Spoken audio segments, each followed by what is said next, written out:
has cast fresh doubt on the circumstances surrounding the horrific death of former cabinet minister and Lugari MP Cyrus Jirongo. Contrary to claims by Climax bus driver that Jirongo was overtaking vehicles in a heavy 2 a.m. traffic, moments before the head-on collision, the footage shows there was no traffic at all and that Jirongo was not overtaking. Meanwhile, detectives from the DCI who had pointed to Park Place Hotel as the last location Jirongo visited that night are facing new contradictions. The hotel's management, together with former Vihiga Senator George Khaniri, insist the late politician never set foot at the premises that evening. As NTV's Duncan Khaemba reports, the evidence suggests the Climax bus driver may have lied about the accident. From Wednesday evening, when NTV obtained CCTV footage showing how former cabinet minister and former Lugari member of parliament Cyrus Jirongo met his death, NTV has been attempting to join the dots. From here at Oasis in Karen, what happened in between up to the moment he was involved in that fatal crash? The controversial demise of politician cum businessman Cyrus Jirongo has now presented fresh twists, with the Climax bus driver Tyrus Kamau Githinji expected to return to Naivasha traffic base tomorrow, Monday, December 22nd, for further police action. Few hours after the 2:19 a.m. horrific head-on collision, this is what Githinji eloquently stated. Wakati aliona upande yake ya kupanda Nairobi magari meshikana, alifanya hesabu overtake hizo gari, na mimi nani nikamuona nikiwa mbali. Githinji's testimony contradicts footage captured by CCTV cameras obtained from Igo petrol station. The footage shows how the late Jirongo drove in at 2:18 a.m. and 44 seconds from Nairobi direction and did not drive to the petrol station's filling pumps. Instead, he made a U-turn in 34 seconds and at 2:19 and 19 seconds headed to the exit and turned hastily towards Nairobi, the direction he had come from.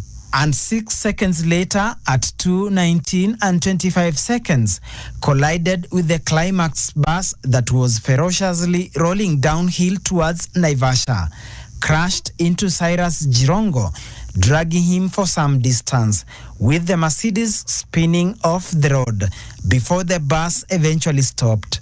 The road remained clear before another vehicle driving towards Nairobi arrived at the scene 1 minute later, slowed down but did not stop.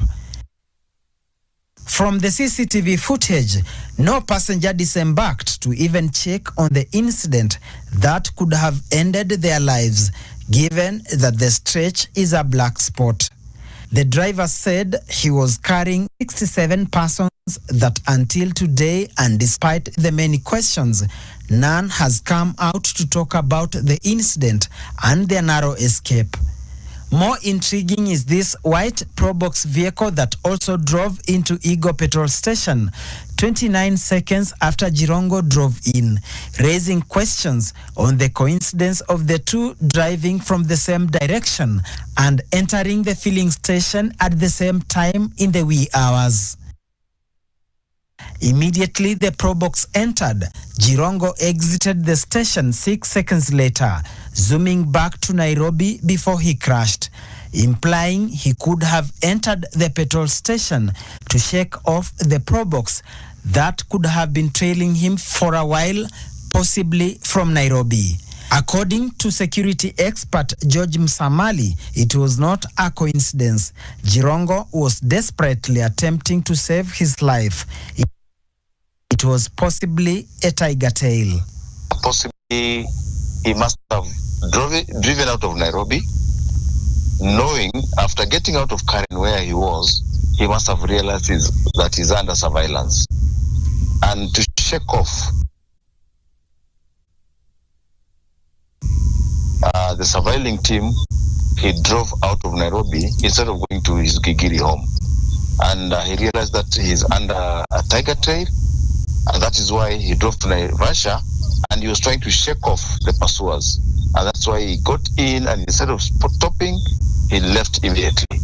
And after leaving, the accident occurred. And the accident scene was a choke point. Yeah, it brings a lot to question, because that is what the driver told us. And I normally say that a story told is a story altered. We need really to interrogate what the driver was telling us and exactly what happened. Detectives from DCI are said to be following leads that show from Karen Oasis within Karen Plains, that is close to official deputy president's residence, Jirongo switched to Park Place along Magadi Road before eventually leaving and getting involved in the fatal accident at Karai along Nairobi-Naivasha Highway. However, multiple sources within Park Place say the claim is a decoy. Speaking to NTV, former Vihiga Senator George Haniri has confirmed that whereas they had been waiting for Jirongo to join them for their monthly Park Place goat eating session, which was Haniri's turn to host, the late politician was a no-show despite numerous phone calls. It was until 8:30 p.m. when Haniri and the rest ended the goat eating, and he drove to Karen Oasis, where Jirongo was seated in a meeting with the National Assembly Speaker Moses Wetangula and the restaurant owner Rebman Malala. Haniri, who had driven in with his wife, did not alight from his vehicle, made a U-turn and left for a different joint.